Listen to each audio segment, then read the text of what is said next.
The hospital wrote it in the chart as unexplained early intervention. The dog had a different name for it. Sam and Olivia lived in an old Victorian in Savannah with their newborn Clara and a brown mutt puppy they had adopted the spring before the baby came. Olivia had been an OB nurse for 15 years, and she had the kind of professional vocabulary that makes new parents feel safe and other people uncomfortable. The animal had always been gentle.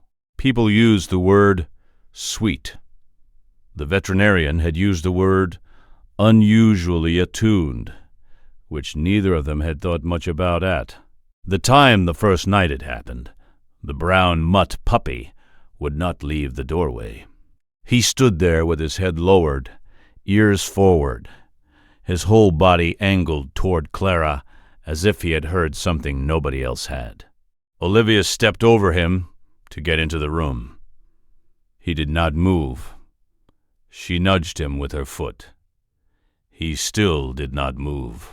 He did not bark. He did not whine. He just looked at her with an expression she could not name. By the third night, she had a theory. Olivia had seen this kind of behavior before. A possessive animal, a resource-guarding response to a new infant. She had sat in 3 meetings about exactly this pattern. The dogs in those cases had all ended up in trainers' programs. 2 had been rehomed. 1 had bitten. She knew the data. She also knew the data did not include the cases nobody had ever written down. The cases where the animal was right. But she did not know that yet. She only knew what she had seen. That night, she told her partner, "We need to think about whether he can stay near the baby. If you stay for stories about what animals sense before we do, you are in the right place. Subscribe so you don't miss the next one." They moved him out of the bedroom. They closed the door.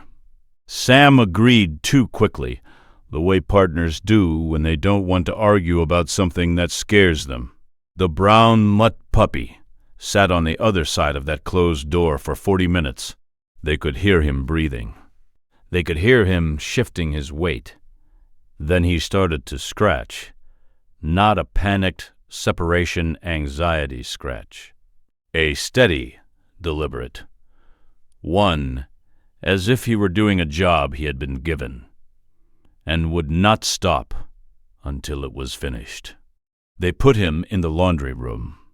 The scratching continued through a second door. By midnight, Olivia was crying in the kitchen, and her partner had already left a message at the rescue. At 3:42 a.m., the door to the laundry room was open. They never figured out exactly how. The Brown Mutt Puppy was in the bedroom, on the floor beside Clara, and Clara was making a sound that was not quite a sound. Olivia would later describe it as the absence of one, a too quiet breathing, a stillness that her trained ear should have caught earlier, and didn't. The animal pressed his muzzle to Clara's cheek and held it there. He did not lick. He did not nuzzle. He just kept his face there, breathing, until she was close enough to feel that meningitis was settling into the toddler's spine while she slept. Has your dog or cat ever done something that made no sense until it was the only thing that did?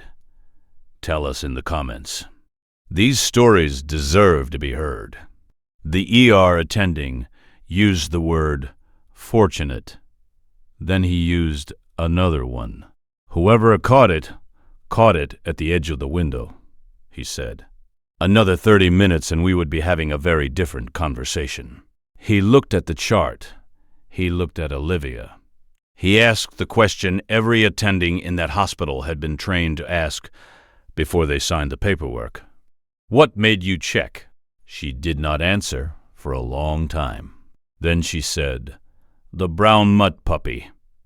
He nodded once, like he had heard the answer before. He probably had. The doorway, not possessiveness, The smell Olivia's training had not taught her to register. The scratching at the laundry door. Not separation. A countdown he could not say out loud. The muzzle pressed to her cheek. Not affection. The only alarm system in the house that actually worked. 3 things she had read wrong. 3 things she had been trained to read wrong. She would not forgive herself quickly. The Brown Mutt Puppy did not require it. Every guardian deserves to be recognized, even the ones who never asked for anything in return. If stories like this matter to you, subscribe so you never miss the next one.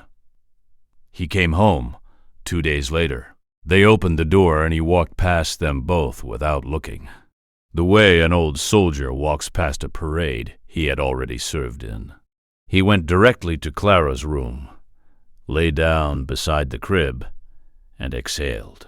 Olivia sat in the doorway with her back against the frame and watched him close his eyes. She thought of the closed door, of the steady scratching, of the 40 minutes she would carry with her for the rest of her life. She did not say anything aloud. She just stayed there until the morning, while the Brown Mutt Puppy kept watch on the only post he had ever claimed for himself, in a house that had almost learned the wrong lesson in time to remember the right one. Tomorrow there is another one, about an animal nobody believed until the camera proved them wrong.